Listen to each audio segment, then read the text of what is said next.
नमस्कार, city news में आप सभी दर्शकों का स्वागत है। मैं उड़िया गौर। खबरों की ओर बढ़ने से पहले आइए एक नजर डाल लेते हैं आज की सुर्खियों पर। हेडलाइन के प्रायोजक हैं आवासीय उज्जवल विद्यापीठ। बच्चों के भविष्य के लिए एक कदम हमारे साथ बढ़ें।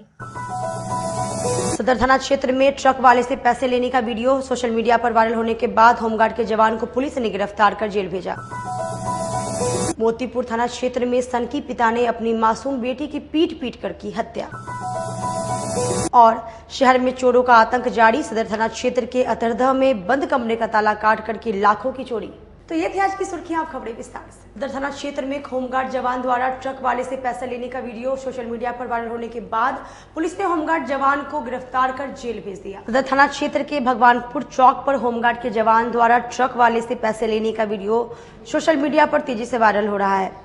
वीडियो वायरल होने के बाद पुलिस ने बड़ी कार्रवाई करते हुए होमगार्ड के जवान को गिरफ्तार कर लिया और न्यायालय में प्रस्तुत कर उसे जेल भी भेज दिया।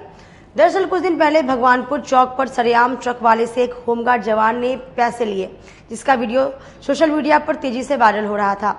एसएसपी राकेश कुमार ने इस पर संज्ञान लेते हुए कार्रवाई करने का आदेश दिया। इसके बाद होमगार्ड के जवान को गिरफ्तार कर लिया गया और आज न्यायालय में प्रस्तुत कर उसे जेल भी भेज दिया गया। इस पूरे मामले पर सिटी एसपी अवधेश दीक्षित ने बताया कि सोशल मीडिया पर एक होमगार्ड के जवान का पैसे लेने का वीडियो तेजी से वायरल हो रहा था, जिसका जांच किया गया। उसी के आधार पर होमगार्ड के जवान को गिरफ्तार कर जेल भेज दिया गया। आगे भी विभागीय कार्रवाई की जाएगी। कल कई सारे सोशल मीडिया आउटलेट्स पे एक होमगार्ड के जवान का सदर थाने के एरिया में हाईवे पे जो ट्रक वगैरह पास होते हैं पटना की तरफ, वहां से कुछ ट्रक वालों से पैसे लेने का एक वीडियो वायरल हो रहा था। तो उस वीडियो की जांच की गई है और जैसा कि हम लोग हमेशा से करप्शन के, भ्रष्टाचार के खिलाफ में जीरो टॉलरेंस की पॉलिसी अपनाते हुए उस होमगार्ड के अगेंस्ट में हम लोगों ने इंक्वायरी की। इंक्वायरी में जैसी ये चीज प्रमाणित हुई कि हाँ उसने पैसा लिया है और 500 रुपए लिए गए थे उसके द्वारा, तो उसका सत्यापन करते हुए हम लोगों ने उसकी गिरफ्तारी की है, एफआईआर दर्ज की है और आगे भी हम लोग उसमें जो भी विभागीय जो भी प्रोसीडिंग होगी वो हम लोग करेंगे। जेल भेजा जा रहा है? जेल भेजा जा रहा है ताकि बाकी सब लोगों में भी मैसेज रहे कि चाहे वो पुलिस ऑफिसर हो या कोई और हो, तो कानून सबके लिए एक है और अगर कोई भी गलत चीज करेगा तो डेफिनेटली उस पर कार्रवाई की जाएगी। मोतीपुर थाना क्षेत्र में एक सनकी पिता ने अपनी 7 वर्षीय मासूम बच्ची को पीट कर हत्या कर दी। मुजफ्फरपुर में एक सनकी पिता ने ईंट से पीट कर अपने 7 साल की बेटी की हत्या कर दी। घटना मोतीपुर थाना क्षेत्र के पाना छपड़ा गांव की है। घटना के बाद पूरे इलाके में सनसनी फैल गई। स्थानीय लोगों ने पुलिस को सूचना दी। मौके पर पहुंची मोतीपुर थाना पुलिस। उससे पहले ही सनकी पिता फरार हो गया। पुलिस के संज्ञान में मामला सामने आया कि सनकी पिता ने अपने 2 बच्चों पर ईंट और डंडे से जानलेवा हमला कर दिया। इस हमले में 8 वर्षीय बच्चे की मौत हो गई, जबकि दूसरा बच्चा गंभीर रूप से घायल हो गया और उसे अस्पताल में भर्ती कराया गया। घटना के बाद आरोपी पिता शिव नारायण सिंह फरार हो गया। मृतकों के नाना संजीव कुमार ने बताया कि आरोपी लगातार नशा करता था और परिवार पर हिंसा करता रहता था। ग्रामीणों ने पुलिस को घटने की सूचना दी, जिसके बाद पुलिस ने मौके पर पहुंचकर जांच की शुरुआत की। पूरे मामले पर सिटी एसपी अवधेश दीक्षित ने कि मामले की पिता द्वारा अपने बच्चे पर हमला किया गया था, जिसमें एक बच्ची की मौत हो गई है। मामले की जांच की जा रही है। उसका पापा उसका खर्चा उर्चा नहीं देता था सर, तो हम तो मजबूरी में उसको कहे कि वो अपना बच्चा तो ले जाइए, हम जितना सकेंगे सर उतना ही न करेंगे। 5 बजे बच्चा पैदा करेगा, वो हमारे लिए देरा पर छोड़ दिया। फिर हमारी बेटी को मारा, कपार फोड़ दिया, मेरे नतनी को मारा, मेरे नाती को मार दिया, फिर नतनी को मार दिया, मेरे पत्नी को मारा, सारा गहना गुड़िया चुरा के ले गया। एकदम नशेड़ी और बदजात है वो लड़का है। आज सर तो उसको वो मार के वो एक बेटी को मार दिया। हम तो यहाँ थे नहीं, हम वो अपने घर में आए। एक बेटा को यह देखिएगा हमारे सामने करिए, अपने बचिया को पूछो, रानी नाम है उसका 7 साल 8 साल या 9 साल हो गया सर डंडा से ऐसे पटक के जमीन पर जैसे मकई पीटता है, गेहूं पीटता है, वैसे ही सारा उसको मार दिया जी। मोतीपुर श्री नारायण सिंह, वो का भी पाना छपड़ा, मोतीपुर थाना। उसका नाम है पूछो रानी, जो मर गई, और छोटा लड़का है उसका नाम है नाम भी अभी याद नहीं आ रहा है सर हमको। जी मेरा नाम संजीव कुमार हुआ सर। मोतीपुर में आज सुबह ही घटना घटा था जिसमें एक फादर के द्वारा अपने 2 बच्चों पे अटैक किया गया, जिसमें एक बच्चे की डेथ हो गई और दूसरा काफी गंभीर रूप से घायल है। तो इस चीज की जांच डीएसपी वेस्ट कर रहे हैं और इसमें एफआईआर दर्ज करके और आगे की कार्रवाई की जाएगी। पिता की गिरफ्तारी हो पाई है? अब इसमें कार्रवाई चल रही है। कुर्नी पीएचसी में बिना टाका दिए एक मरीज का इलाज कर सदर अस्पताल रेफर कर दिया गया। डॉक्टर ने पट्टी हटाई तो हैरान रह गए। देखिए ये रिपोर्ट। जिले के कुर्नी प्राथमिक स्वास्थ्य केंद्र द्वारा एक लापरवाही का मामला सामने आया है। गंभीर रूप से घायल मरीज को बिना टाके का इलाज कर दिया गया और पुर्जे पर दी टाके होने की जानकारी लिख दी। मामला जब सदर अस्पताल में आया तो अस्पताल के चिकित्सक देखकर हैरान हो गए। चिकित्सक ने देखा कि सिर में गंभीर चोट के बाद भी बिना टाके कहीं अस्पताल में रेफर कर दिया गया और इलाज पर्ची में दर्ज स्टिच होने का जिक्र है। पीड़ित कुर्नी थाना क्षेत्र के फकुली गांव निवासी शिव शंकर सिंह है, जो मारपीट में ईंट से फोड़कर सिर में लगे गंभीर जख्म के बाद भी बिना स्टिच किए हुए बना डाला रेफर की रिपोर्ट। सदर अस्पताल में जब इलाज कराने पहुंचा मरीज तो इलाज करने वाले स्वास्थ्य कर्मी और चिकित्सक भी हुए हैरान। डॉक्टर ने कहा कि बिना टाके का था सिर पट्टी हटाई गई तो गहरे जख्म थे, पुर्जे पर किया गया स्टिच होने का जिक्र। इस मामले में मरीज का इलाज कर रहे चिकित्सक डॉक्टर अनिल कुमार सिंह सदर अस्पताल ने बताया कि मरीज बेहद गंभीर और सिर पर गहरे जख्म हैं। पीएचसी के द्वारा इलाज की पर्ची में स्टिच यानी टाके दिए जाने की बात कही गई है, जबकि ऐसा कुछ नहीं पाया गया और सिर में गहरे चोट के बाद इसको निश्चित लगाना अनिवार्य है।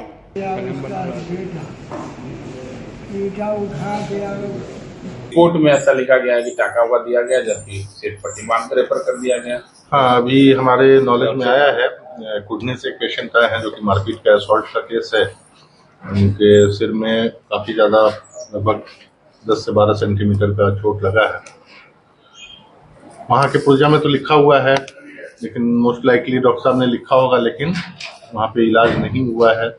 लेकिन हाँ, प्रेस्क्रिप्शन में लिखा हुआ है कि टाका वगैरह दे दिया गया है, लेकिन जब हम लोगों ने यहाँ पे पट्टी खोला तो उसमें टाका नहीं पड़ा हुआ था। बट हम लोगों ने प्राइमरी उपचार उनका कर दिया है, सीटी स्कैन भी करवा लिया है। सीटी स्कैन की रिपोर्ट आती है, उसके अकॉर्डिंगली हम लोग देखते हैं उसमें क्या कर सकते हैं। ये इंटरनल इंजुरी तो नहीं है, अगर इंटरनल इंजुरी है तो उसके अकॉर्डिंगली हम लोग पेशेंट को एडमिट करके फिर फर्दर मैनेज किया जाए। प्राथमिक स्वास्थ्य केंद्र से लापरवाही का मामला आया है, अधिकारियों को डेफिनेटली सीएस साहब के नज़र में हम लोग डालेंगे। सीएस और सुप्रिंटेंडेंट साहब के नज़र में हम लोग डेफिनेटली इस मुद्दे को उठाएंगे कि अगर ऐसी लापरवाही हुई है तो ये पेशेंट के लिए और मेडिकल फ्रेटर्निटी के लिए भी अच्छी बात नहीं है।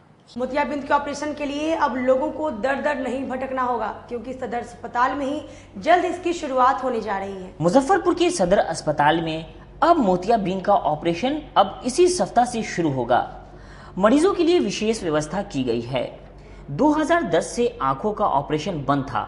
वर्तमान में सिर्फ ओपीडी में आंखों का इलाज किया जाता था। ऑपरेशन नहीं होने पर अब आंखों का भी ऑपरेशन जल्द होगा। सदर अस्पताल के अध्यक्ष डॉक्टर बीएस झा ने बताया कि सदर अस्पताल में मोतियाबिंद का ऑपरेशन शुरू होने से मरीजों को काफी सहूलियत होगी। उन्हें प्राइवेट हॉस्पिटल के चक्कर काटने के झंझट से छुटकारा भी मिल जाएगा। अगर सरकारी अस्पताल में मरीजों के आंखों का इलाज किया जाएगा तो उम्मीद है कि दोबारा जिले में अखफुरवा कांड जैसी घटना नहीं होगी। गरीब वर्ग के लोग लूटने से भी बच जाएंगे। आपको बता दें कि अखफुरवा कांड के बाद 4 दिसंबर 2021 को मुजफ्फरपुर आई हॉस्पिटल को सील कर दिया गया था। मुजफ्फरपुर आई हॉस्पिटल पर ऑपरेशन में अनियमितता को देखते हुए ओटी और दवा दुकान को सील कर दिया गया था। बता दें कि विगत दिनों आई हॉस्पिटल के ओटी में संक्रमण के कारण कई लोगों की आंखें चली गई थी, जिसे चर्चित अखफुरवा कांड से जाना जाता है। संक्रमण फैलने के बाद जांच के बाद मुजफ्फरपुर आई हॉस्पिटल को सिविल सर्जन ने सील करवा दिया था। इस घटना के बाद सरकार की नींद खुली और जिले के सदर अस्पताल में अब जल्द ही मोतियाबिंद की ऑपरेशन होगी। देखिए, आंख का ऑपरेशन शुरू हो गया है, लेकिन आंख के ऑपरेशन में जो मोतियाबिंद का ऑपरेशन है, जिसे लोग मुख्यतः आंख का ऑपरेशन समझते हैं, उसमें 1 सप्ताह 10 दिन विलम्ब होगा। लेकिन आंख के जो दूसरे तरह के ऑपरेशन हैं वहाँ प्रारंभ हो गया है। सभी आवश्यक जो इंस्ट्रूमेंट होने चाहिए वो उपलब्ध हो गए हैं। डॉक्टर प्रतिनियुक्त कर दिए गए हैं, सभी ऑप्थेल्मिक असिस्टेंट भी वहाँ हो गए हैं। तो मोतियाबिंद का ऑपरेशन एक सप्ताह हम समझते हैं कि शुरू हो जाएगा। क्या क्या सुविधाएं मिलेगी मरीजों को? मरीज को सारी सुविधा, जैसे बाह्य परीक्षण, ऑपरेशन और इंडोर, उनको अंतःवासी मरीज के रूप में भर्ती होने पर सारी सुविधा दी जाएगी। हम समझते हैं कि एक मरीज को अपने स्तर से कुछ भी खर्च नहीं करना पड़ेगा। सारी सुविधा सरकार के द्वारा दी जाने वाली है और वो सारी सुविधा अस्पताल में उपलब्ध करा दी गई है। भीषण गर्मी में मिठनपुरा स्थित नीलकमल यूए एसोसिएट द्वारा एसी और फर्नीचर पर भारी छूट दी जा रही है। चिलचिलाती धूप और भीषण गर्मी से अगर आप बचना चाहते हैं तो आपके पास पैसे भी कम हो तो फिक्र मत करें, क्योंकि मिठनपुरा स्थित यूए एसोसिएट आपकी चिंता मुक्त कर देगी। ब्लू स्टार, हिताची, मित्सुबिशी जैसे बड़े ब्रांड के एसी आप अपने घर ले जा सकते हैं, वह भी 0% फाइनेंस के जरिए। कीमत बाजार से सबसे कम। इसके अलावा नीलकमल फर्नीचर की विशाल रेंज भी यहाँ उपलब्ध है। शादी विवाह के लिए भी विशेष रूप से 50 से 60% की विशेष छूट भी दी गई है। साथ ही कुशीना जैसे बड़े ब्रांड के किचन की सामग्री भी यहाँ उपलब्ध है। एक ही छत के नीचे मल्टीनेशनल ब्रांडों का विशाल रेंज यहाँ उपलब्ध है। यूए एसोसिएट के प्रोप्राइटर मनीष ने बताया कि भीषण गर्मी को लेकर यह विशेष ऑफर दिया गया है। इसके अलावा लगन को देखते हुए नीलकमल के फर्नीचर के साथ कुचीना पर भी विशेष ऑफर दिए गए हैं। यूए एसोसिएट ने अपना 4 साल पूरा किया है और अभी जो गर्मी और लगन का सीजन चल रहा है उसको लेकर के हम लोग एयर कंडीशन पर और अपने फर्नीचर पर भारी छूट दे रहे हैं लोगों को। अपने पास एसी की एक अच्छी खासी रेंज है, ब्लू स्टार का, हिटाची का और मित्सुबिशी के कंप्लीट रेंज है और इस पर काफ़ी अच्छा 30 से 50% तक का डिस्काउंट चल रहा है सभी एयर कंडीशंस पे, और एयर कूलर्स पे भी अच्छे ऑफर चल रहे हैं। और इस गर्मी में इन सब चीज़ों की हमें बहुत सख्त ज़रूरत है और लगन के इस अवसर को देखते हुए हमारे फर्नीचर के सभी रेंज पे एक अच्छी खासी ऑफ चल रही है। अपना यूए एसोसिएट में मिठनपुरा चौक क्लब रोड में नियर मस्जिद अपना ये प्रतिष्ठान है, जहाँ पे आपको नीलकमल के सभी फर्नीचर्स मिलेंगे। घरेलू और ऑफिस संबंधित मैट्रेस की एक विस्तृत रेंज है, एयर कंडीशन की ब्लू स्टार, हिटाची और मित्सुबिशी की एक विस्तृत रेंज है, एयर कूलर की ब्लू स्टार की एक विस्तृत रेंज है। इन सब के लिए आप हमें संपर्क कर सकते हैं और आपके प्यार हम लोगों को पिछले 4 सालों से मिलता आ रहा है। और मुजफ्फरपुर स्मार्ट सिटी द्वारा किए जा रहे कार्यों पर सवाल खड़ा करते हुए पूर्व उप मेयर अधिवक्ता निसारुद्दीन ने भारत सरकार से जांच की मांग की। मुजफ्फरपुर में चल रहे स्मार्ट सिटी इंडिया के कार्यों में घोर अनियमितता, गुणवत्ता और बिना प्लानिंग के कार्य करने का आरोप लगाते हुए पूर्व उप मेयर अधिवक्ता निसारुद्दीन उप छोटे ने भारत सरकार से इसकी जांच की मांग की है। सोमवार को अधिवक्ता निसारुद्दीन उप छोटे ने लिखित रूप से प्रधानमंत्री भारत सरकार, नगर विकास मंत्री भारत सरकार, मुख्यमंत्री बिहार सरकार, नगर विकास मंत्री बिहार सरकार के साथ तिरहुती प्रमंडल के सभी पदाधिकारियों को आवेदन पत्र सौंपा। मामले की जानकारी देते हुए अधिवक्ता निसारुद्दीन उफ छोटे ने बताया कि शहर में चल रहे स्मार्ट सिटी इंडिया के कार्य में घोर अनियमितता बरती जा रही है। मेयर, उप मेयर और नगर आयुक्त अपना काम ईमानदारी पूर्वक नहीं कर रहे हैं, जिसका खामियाजा शहर के भोली भाली जनता को भुगतना पड़ रहा है। अगर हमारे आवेदन पर कार्रवाई नहीं होती है तो हम इसको लेकर जनहित याचिका दाखिल करेंगे। तंग होकर मुजफ्फरपुर शहर में स्मार्ट सिटी के द्वारा जो कार्य कराए जा रहे हैं उसकी दुर्दशा को देखते हुए, उसकी कार्य की गुणवत्ता जो एकदम 3 नंबर है, उसको देखते हुए, शहर में पॉल्यूशन की स्थिति को देखते हुए, आने वाले समय में बरसात का जो पानी आवेगा उसका निकासी किधर होगा, इन सभी बातों को लेकर के मैंने प्रधानमंत्री भारत सरकार, नगर विकास मंत्री भारत सरकार, मुख्यमंत्री बिहार सरकार, नगर विकास मंत्री बिहार सरकार के अलावा इस जिले के तिरहुत प्रमंडल के जितने भी पदाधिकारी हैं सबके यहाँ मैं आवेदन जाके रिसीव कराया हूँ। मेरा यही कहना है कि स्मार्ट सिटी का काम समय सीमा पार हो गया और शहर की स्थिति आप लोग भी देख रहे हैं कि धूल भरा हुआ है। काम की गुणवत्ता का ये हाल है कि जिला अधिकारी के कार्यालय के गेट के सामने नगर निगम का 10 चक्का का गाड़ी धंस के अंदर चला जाता है, जमीन के अंदर। यही आपका जो है से उसका स्मार्ट सिटी का काम है। स्मार्ट सिटी का जहां भी काम चल रहा है आप उसकी गुणवत्ता को देखिए। करबला रोड में कलवर्ट बना, कलवर्ट बनने के बाद कलवर्ट जो है से ब्रेक हो गया, क्रैक कर गया। क्रैक करने के बाद हम लोगों ने नगर आयुक्त महोदय को बुलाया और उस क्रैक को दिखाने के बावजूद उसी कलवर्ट पर केमिकल लगा करके उसी को ठीक कर दिया गया। इसके अलावा शहर में जितने भी सीवरेज सिस्टम का कनेक्शन है, मैं चैलेंज करके कहता हूं कि इस शहर में एक भी घर का कनेक्शन उस सीवरेज सिस्टम में नहीं किया गया है। वो सिर्फ समझिए कि अरबों करोड़ों रुपया स्मार्ट सिटी का जमीन में दफन किया जा रहा है। आपका ब्रह्मपुरा पोखर पूर्वी भाग और पश्चिमी भाग, इस दोनों पोखर में शहर के 11 ward, 12 ward, 13 ward, 6 ward, 3 ward, लगभग 5 वार्ड का 50,000 के आबादी का पानी जाता है। आप जिला अधिकारी का जितने भी कार्यालय है, सदर हॉस्पिटल, आपको जिला जज का कार्यालय, कमिश्नर का कार्यालय, सारा का पानी तिरहुत प्रमंडल के जो कार्यालय है उसके सामने से जो क्लब होकर के नाला जाता है उसी से ये सभी सारा पानी जाकर के उसमें ब्रह्मपुरा पोखर के पूर्वी भाग में जाता है। लेकिन कनेक्टिंग नहीं होने के कारण मैं जाके देखा हूँ, इंजीनियर को कहा हूँ कि इसको होल कीजिए, कनेक्टिंग कीजिए, नहीं तो बरसात में पूरा जो जिले का प्रमुख कार्यालय है, तिरहुत कार्यालय है, सब डूब जाएगा। करबला मोहल्ला का कनेक्टिंग उसी ब्रह्मपुरा पोखर में है, जोगिया मठ का कनेक्टिंग उसी में है, सरैयागंज टावर का कनेक्टिंग उसी में है, जूलन छपरा का कनेक्टिंग उसी में है। लेकिन किसी का कनेक्टिंग नहीं दिया गया। चारों तरफ से दीवार खड़ा कर दिया है, किसी का कनेक्टिंग नहीं है। जिला अधिकारी का भी कनेक्टिंग नहीं है, जो आवास है, जिला जज का है उसका भी कनेक्टिंग नहीं है। पानी बरसात में कहाँ जाएगा?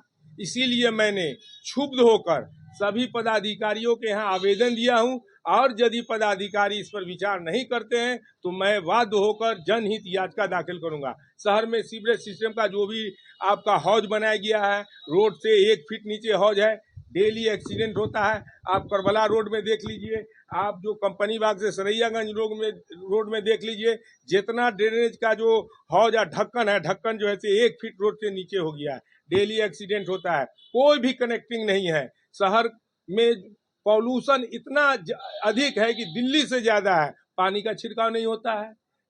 स्मार्ट सिटी के मैनेजर को या स्मार्ट सिटी के लोगों को कहिए, कोई सुनवाई नहीं लेता है। इसीलिए मैं बाध्य होकर के आज ये पिटीशन दिया हूं और मैं उम्मीद करता हूं कि नए जिला अधिकारी आए हैं, जिला अधिकारी खुद इस पर संज्ञान ले। नगर निगम का कोई इसमें रोल अच्छा नहीं है, नहीं मेयर का रोल अच्छा है, नहीं उप मेयर का रोल अच्छा है, नहीं नगर आयुक्त का रोल है। राम भरोसे काम चल रहा है, कोई देखने वाला नहीं है कि रोड फट गया, कट गया, धंस गया। जिला अधिकारी के सामने जब धंस गया उस पर कोई कार्रवाई नहीं हुई तो अन्य आम जनता के पास क्या होगा? इसलिए मैं आज जिला प्रशासन को देके मैं बाध्य होकर जनहित याचिका दाखिल करूंगा। वक्त हो चला छोटी सी ब्रेक, लेते हैं छोटा सा ब्रेक। तब तक आप बने रहिए हमारे साथ, देखते रहिए सिटी न्यूज मुजफ्फरपुर। एक बार फिर से मुजफ्फरपुर में खुल गया है आपका अपना डिज्नीलैंड मेला।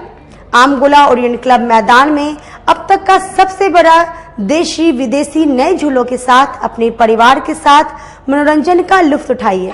बच्चों के लिए स्पेशल पिंग पोंग झूलों के साथ टावर झूला, ब्रेक डांस, टोड़ा टोड़ा, नौका झूला, स्कॉर्पियो 3-in-1 और चांद तारा झूलों के साथ कई प्रकार के झूलों में फुल मस्ती कर सकते हैं।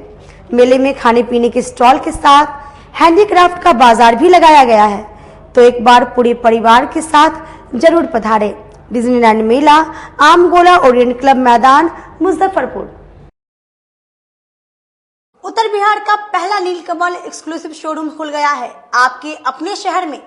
नीलकमल इंडिया की फेवरेट फर्नीचर ब्रांड है। इस कंपनी के सभी रेंज एक ही छत के नीचे आपको मिलेंगी। होम फर्नीचर, ऑफिस फर्नीचर की सभी रेंज यहाँ उपलब्ध है। कंपनी का एक्सक्लूसिव शोरूम होने के कारण 40% तक की विशेष छूट मिल रही है। इसके अलावे 0% इंटरेस्ट के साथ बैंक से फाइनेंसिंग की भी सुविधा उपलब्ध है। तो देर मत कीजिए, एक बार हमारे यहाँ अवश्य पधारे।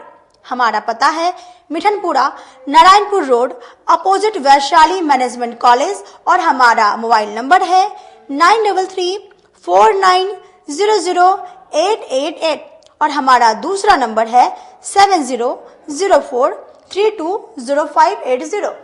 यूए एसोसिएट नीलकमल का फर्नीचर शोरूम नारायणपुर से हट करके मिठनपुरा चौक के समीप क्लब रोड में हम लोगों ने अभी स्थापित किया है, जहां आपको होम फर्नीचर के, ऑफिस फर्नीचर के विस्तृत रेंज देखने को भव्य रूप से मिलेंगे। और हमारे पास मैट्रेस की भी एक बहुत अच्छी रेंज उपलब्ध है, और साथ ही साथ हमारा लगन का भी काफी भारी डिस्काउंट ऑफर चल रहा है, जिसमें 40% तक की छूट दी जा रही है। और साथ में हमारे यहाँ फिनांस की भी सुविधा है, जिसमें आप बजाज से, HDFC से 0 डाउन पेमेंट पर भी सारी चीजें ले जा सकते हैं। तो आप लोगों से निवेदन है कि एक बार आकर के हमें सेवा का मौका। आज के परिवेश में बच्चियों के लिए सुरक्षित माहौल और सर्वांगीण विकास। हम हैं RPS girls international school. Kindergarten के बच्चों के लिए ऑडियो विजुअल और प्ले द्वारा तकनीकी शिक्षा दी जाती है। छठी कक्षा से छात्राओं के लिए सुरक्षित माहौल के साथ साथ महिला शिक्षकों द्वारा उचित शिक्षा दी जाती है। को करिकुलर एक्टिविटीज में कराटे, योगा, सिंगिंग, डांसिंग और ड्राइंग की क्लास उपलब्ध है। NCERT बुक कक्षा प्रथम से 9वीं के बच्चियों को पढ़ाई जाती है। साइंस लैब तथा कंप्यूटर लैब की उत्तम सुविधा उपलब्ध है। पूरा कैंपस CCTV कैमरे से लैस है। तो देर मत कीजिए, अपनी बच्चियों का नामांकन कराएं। हमारा पता है वलीगर garden, opposite MDDM college, Mithanpura, Muzaffarpur. Contact us on 746287791 9334901768। अपने सपनों की आशिया को दे एक नई पहचान माँ भवानी डेकोर प्राइवेट लिमिटेड के साथ, जो है ऑथराइज्ड डिस्ट्रीब्यूटर ऑफ कजारिया। देश की मिट्टी से बनी टाइल से देश को बनाते हैं, और जहां मिलती है सभी प्रकार के Indian and imported granite, marble, sanitary एवं कोटा स्टोन का अनोखा एवं आकर्षक संग्रह। माँ भवानी डेकोर प्राइवेट लिमिटेड मतलब a complete floor solutions. New 0 mile Dadar road, Muzaffarpur. Call 9934753111। लगातार 10 वर्षों से विभिन्न परीक्षाओं में सर्वश्रेष्ठ परिणाम। हम हैं आवासीय उज्ज्वल विद्यापीठ मुजफ्फरपुर। इस स्कूल में सर्वश्रेष्ठ कोचिंग पैटर्न से बच्चों को पढ़ाया जाता है। प्ले से 10वीं तक की पढ़ाई स्वच्छ वातावरण में कराई जाती है। यहाँ आधुनिक छात्रावास की व्यवस्था है। उज्ज्वल विद्यापीठ का मुख्य उद्देश्य रामकृष्ण मिशन, नवोदय नेतरहाट, सैनिक स्कूल, सिमुलतल्ला गुरुकुल, सिंधिया कन्या विद्यालय जैसे अनेक भारतवर्ष के प्रतिष्ठित विद्यालयों में कुशल, प्रशिक्षित, अनुभवी एवं शहर के सर्वश्रेष्ठ शिक्षकों द्वारा तैयारी कराई जाती है। 1.5 एकड़ में फैला इस स्कूल का वातावरण काफी शांत है। Free computer classes, science lab और स्मार्ट क्लासेस है। साथ ही इंडोर और आउटडोर गेम की भी व्यवस्था है। तो अपने बच्चों के लक्ष्य के सपनों को पूरा कराना चाहते हैं तो आज ही आवासीय उज्ज्वल विद्यापीठ में अपने बच्चों का नामांकन करवाएं। हमारा पता है पोखरिया पीठ, अतरदा, मुजफ्फरपुर और हमारा कॉन्टेक्ट नंबर है 9708351851 और हमारा दूसरा नंबर है 8797122397 या फिर आप हमें कांटेक्ट कर सकते हैं 8409996658 पर। ब्रेक के बाद एक बार फिर से आप सभी का स्वागत है। आइए बढ़ते हैं अगली खबरों की ओर। सदर थाना क्षेत्र के अतरदह में चोरों ने बंद घर का ताला काटकर लाखों रुपए की चोरी की। सदर थाना क्षेत्र के अतरदह आनंद मार्ग में चोरों का आतंक देखने को मिला, जहां वैशाली जिले के गोविंदपुर बेला गांव के रहने वाले मुकेश कुमार पासवान के घर में घुस लाखों रुपए के गहने, कैश और अन्य सामानों की चोरी की गई। मुकेश कुमार पासवान अभी डाक सहायक के पद पर मधुबनी जिले में कार्यरत हैं और उनका भाई राजेश पासवान, जो अभी वैशाली जिले के पातेपुर में स्थित एक सरकारी स्कूल में हेड मास्टर के पद पर कार्यरत है, वो मुजफ्फरपुर जिले के सदर थाना क्षेत्र के अतरदह आनंद मार्ग वार्ड संख्या 32 में मकान बनाकर मार्च 2023 से यहां पर रह रहे हैं। 17 अप्रैल को दोनों भाई अपनी चचेरी बहन की शादी में अपने गांव परिवार के साथ गए हुए थे। इसी दौरान शुक्रवार की देर रात चोरों ने घटना को अंजाम दिया। घटना के बाद सदर थाना की पुलिस को सूचना दी गई। पुलिस मामले की छानबीन में जुट गई है। तो हम लोग बहन के शादी में गांव गए हुए थे। गांव में आज सवेरे फोन गया कि आपके घर में ताला टूटा हुआ, पड़ोसी द्वारा ताला टूटा। तो हम लोग वहां से आने फाने में भागे हैं। तो यहाँ देखे हैं तो पूरा गोदरेज का पूरा दोनों रूम में, मतलब नीचे ऊपर दोनों फ्लैट में ताला टूटा हुआ पाया गया। गोदरेज में क्या कुछ गायब है? लगभग आभूषण मोटा मोटी लगभग हम लोग को लगता है कि 5 लाख के आसपास में गायब है, और नकदी अप्रोक्स 2 के आसपास में, 2 लाख के आसपास में। बच्चा के कपड़ा उपड़ा है कुछ वो गायब है। एक सैमसंग गुरु का छोटा मोबाइल वो गायब है। मोटा मोटी 7 से 8 लाख। हाँ, 8 लाख के आसपास, 10 लाख के मोटा मोटी। कौन सा जगह है? Anand Nagar तरदा, ward number 32। आपका क्या नाम है? मुकेश कुमार पासवान। शादी में कहाँ गए? हम लोग लगातार जो भी अलग अलग स्पेशली घरों में या फिर बाइक चोरी के जितने भी गैंग्स हैं उन पर हम लोग लगातार कार्रवाई कर रहे हैं। और पिछले कुछ दिनों से टाउन क्षेत्र में चोरी की घटनाएं बढ़ी हैं, क्योंकि लगन का टाइम है और कई लोग घर खाली करके गए हैं। तो इसके लिए हम लोग एक स्ट्रेटेजी बनाए हैं और रात्रि गश्ती को इफेक्टिव करता और जितनी भी रात्रि में जितनी भी गाड़ियां चल रही हैं उन पे लगातार बाइक चेकिंग करना, इस पर हम लोग अभी काम करेंगे ताकि कोशिश रहेगी कि आगे चल के चोरी की घटनाओं में कमी ला सकें। विश्वविद्यालय के इकोनॉमिक्स डिपार्टमेंट में 4th सेमेस्टर के छात्रों का वेलकम करते हुए फ्रेशर पार्टी का आयोजन किया गया। बिहार विश्वविद्यालय के इकोनॉमिक्स 3rd सेमेस्टर सेशन 2022 से 24 के बच्चों ने शनिवार को 1st सेमेस्टर के छात्रों का वेलकम करते हुए फ्रेशर्स पार्टी का आयोजन किया।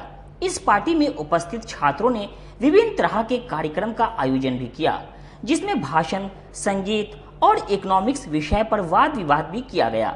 शिक्षकों ने भी पार्टी में जमकर अपनी सहभागिता निभाई और अपने अपने विचार छात्रों के बीच प्रस्तुत किया।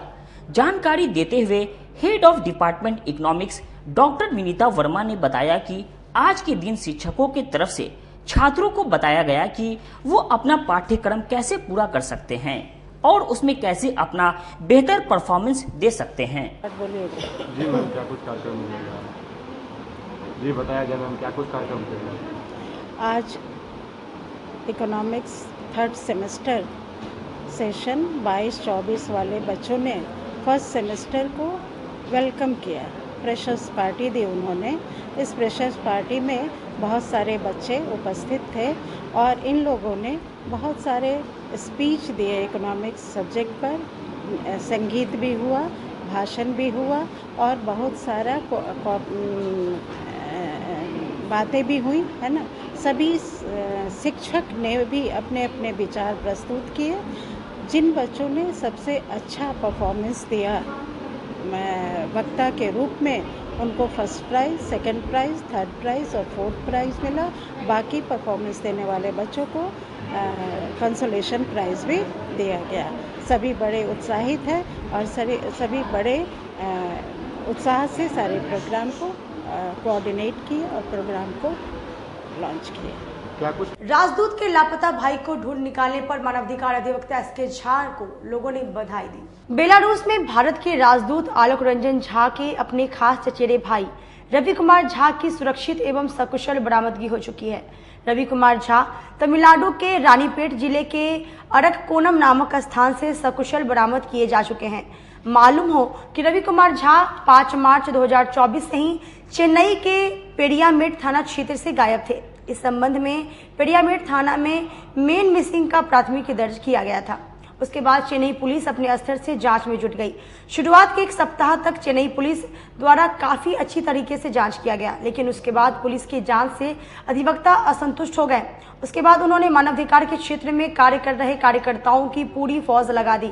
मानवाधिकार अधिवक्ता एसके झा के सकुशल नेतृत्व में मानवाधिकार के क्षेत्र में कार्य कर रहे करीब 200 से अधिक मानवाधिकार कार्यकर्ताओं की पूरी टीम तमिलनाडु, आंध्र प्रदेश, केरल, तेलंगाना और कर्नाटक के विभिन्न जगहों पर पड़ताल शुरू कर दिया। इसी क्रम में उन्हें जानकारी मिली कि तमिलनाडु के रानीपेट जिले के अरककोनम नामक स्थान पर रवि कुमार झा हैं। तत्पश्चात चेन्नई पुलिस अपने स्तर से कागजी प्रक्रिया शुरू कर दी। कागजी प्रक्रिया पूरी होते ही रवि कुमार अपने परिजनों के बीच होंगे। मानवाधिकार अधिवक्ता एसके झा ने बताया कि लापता रवि कुमार झा की सुरक्षित एवं सकुशल बरामदगी कर पाना काफी चुनौतीपूर्ण कार्य था, लेकिन मुझे ईश्वर पर और मेरे काम पर पूरा भरोसा था। जिसका प्रतिफल है कि मैंने रवि कुमार झा की सकुशल एवं सुरक्षित बरामदगी कर लिया है। कागजी प्रक्रिया पूरी होने के बाद रवि कुमार झा अपने परिजनों के बीच होंगे। रवि कुमार झा के पैतृक गांव में खुशी की लहर है। रवि कुमार झा जो कि बेलारूस में जो पदस्थापित हैं भारत के राजदूत आलोक रंजन झा, उनके चचेरे भाई हैं, जो 5 मार्च 2024 से चेन्नई के पेरियामेड थाना क्षेत्र से वो गायब हो गए हुए थे। इसमें एक मिसिंग का केस भी पेरियामेड थाना में दर्ज किया गया था और उसके बाद में पुलिस के तरफ से काफ़ी शुरुआती दौर में काफ़ी अच्छी कार्रवाई की गई। उसके बाद में पुलिस आगे नहीं बढ़ पा रही थी, तो हम लोगों ने शुरू में ही नेशनल ह्यूमन राइट कमीशन में और Tamil Nadu state human right commission, इसमें इस मामले में राष्ट्रपति सचिवालय ने भी मामले में हस्तक्षेप किया था। तो इसमें पूरी प्रशासनिक महकमा तमिलनाडु की उसमें लगी हुई थी, लेकिन हम संतुष्ट नहीं हो रहे थे। तब उसके बाद में करीब 200 से अधिक मानवाधिकार कार्यकर्ता तमिलनाडु में, केरल में, आंध्र प्रदेश में और कर्नाटक में विभिन्न जगहों पर मानवाधिकार कार्यकर्ता विभिन्न माध्यमों से वो लोग जो है सो अपने स्तर से भी खोजबीन चालू कर दिए। परसों हमें रानीपेट एक जिला है, रानीपेट में एक जगह है और कोनम, वहाँ से हमको इनपुट मिला कि वहाँ पर जो है सो रवि कुमार झा के जैसा व्यक्ति देखा गया है। हमने इस मामले की तहकीकात फिर हमने शुरू किया तो हम लोगों को मालूम चला बड़ा जगन्नाथ पंचायत के चंदवारा छीट भगवतीपुर में 9 दिवसीय सदाशिव पंचक महायज्ञ का आयोजन चल रहा है। आनंद परिवार की ओर से छीट भगवतीपुर बड़ा जगन्नाथ चंदवारा में 17 अप्रैल से 25 अप्रैल तक 9 दिवसीय सदाशिव पंचम दीप महायज्ञ का आयोजन हो रहा है, जिसमें पर्यावरण परिशोधन एवं आसुरी विचारों के परिष्कार हेतु विशेष आहुतियां दी जा रही है। शनिवार को चौथे दिन इस महायज्ञ में प्रवचन का कार्यक्रम आयोजित किया गया, जिसे सुनने दूर दूर से लोग आए हुए थे। रविवार को 5वें दिन शिव पूजा एवं रुद्र अभिषेक का आयोजन होगा। सोमवार को शाम 5 बजे से महाकाल का कार्यक्रम होगा। वहीं मंगलवार से बुधवार तक 48 घंटे का हवन यज्ञ होगा। गुरुवार को पूर्ण आहुति एवं भंडारा किया जाएगा। इसके साथ ही शुक्रवार को 9वें दिन प्रतिमा विसर्जित के साथ ही सदाशिव पंचम दीप महायज्ञ संपन्न हो जाएगा। जानकारी देते हुए आयोजक मोहन बाबा ने बताया कि भारतीय संस्कृति के मूल सिद्धांतों एवं सूत्रों को जन जन तक पहुंचाना, स्वास्थ्य शरीर, स्वच्छ मन एवं सब समाज का निर्माण और पर्यावरण सुधार, नारी जागरण, बेटी बचाओ बेटी पढ़ाओ आदि सेवा कार्यों द्वारा लोक आराधना का करना इस 9 दिवसीय सदाशिव पंचम दीप महायज्ञ का मुख्य उद्देश्य एवं लक्ष्य है। से हम और समाज के सहयोगी हमको चाहते हैं और समाज मिल योग करे और योग को सफल बनावे। छीट भगवतीपुर चंदवारा आज के लिए बस इतना ही। कल फिर मिलेंगे कुछ नई खबरों के साथ। तब तक का मुझे और मेरी पूरी न्यूज़ टीम को दीजिए इजाजत। नमस्कार।